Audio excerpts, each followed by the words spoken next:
ভারতের আধিপত্যবাদ যাতে প্রতিষ্ঠিত হয় সেই উদ্দেশ্যে 111 সৃষ্টি হয়েছিল। সরকার বলতে পিয়ন থেকে শুরু করে মন্ত্রী পরিষদের সচিব পর্যন্ত বাংলাদেশে কয়েকদিন আগে কয়েকটি আন্দোলন হলো। সেই আন্দোলনে সরকারি কর্মকর্তারা কর্মচারীরা বললেন তাদেরকে নাকি চাকরি থেকে বাদ দেওয়া যাবে না। কেন যাবে না? উনি ঘুষ খাবেন, দুর্নীতি করবেন, 14,000 টাকার বেতনের কর্মচারী, ঢাকা শহরে 2টা বাড়ি বানায় ফেলবেন, বিদেশে ছেলে পেলে পড়াবেন। এই ঘটনা একজন এমপি বেলায় হলে, একজন মন্ত্রী বেলায় হলে তাকে জবাবদিহি করেন, বলেন পলিটিশিয়ানরা খারাপ, চোর। আপনি যে মহাচোর সেই কথাটা আপনাকে বলা যাবে না কেন? এই যে আপনি মহাচোর, আপনারা অনেকেই মহাচোর, এই ব্যবস্থাটি জবাবদিহিতার মধ্যে আসতে হয়। এই যে পরিবর্তনটি হয়েছে, এই পরিবর্তনটির মধ্য দিয়ে যে আমরা যে সংস্কার চাই, এই মহাচোরদেরকে আমাদেরকে আটকাতে হবে। তো কিভাবে আটকাবেন? বাংলাদেশে 2014 সালে, 2018 সালে, 2024 সালে বাংলাদেশে 3টা বিতর্কিত নির্বাচন হয়েছে। আমার দলও অনেক সময় বলে না, আপনারা অনেকে বলেন না। 2009 সালে নির্বাচন তো বিতর্কিত হয়েছে।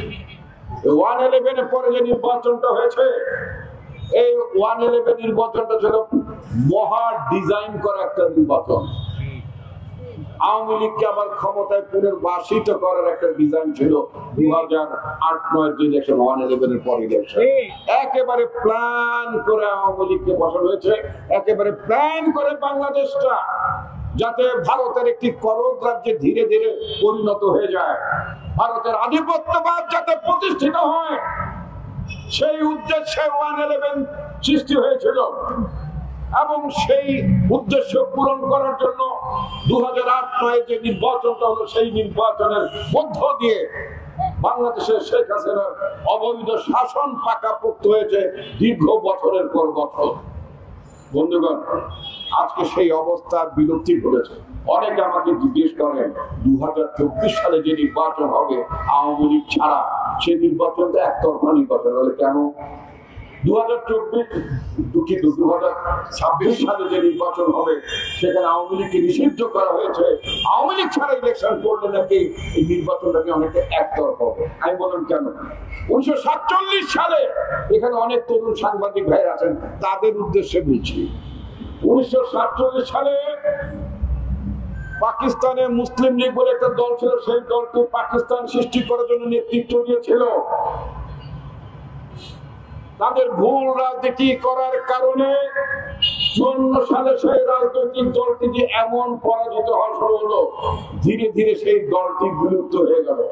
রাজনীতি যদি ভুল হয়, জনগণের বিরুদ্ধে যদি কোন রাজনৈতিক দল অবস্থান নেয়, সেটা অটোমেটিক্যালি বিলুপ্ত হয়ে যায়।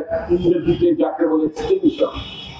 আওয়ামী লীগ ভুল রাজনীতি করেছে, আওয়ামী লীগ মানবতার বিরুদ্ধে অপরাধ করেছে, গণতন্ত্র হত্যা করেছে, লুটপাট করেছে, জনগণের বিপক্ষে অবস্থান নিয়েছে, বাংলাদেশ রাষ্ট্রের বিরুদ্ধে অবস্থান নিয়েছে আওয়ামী লীগ।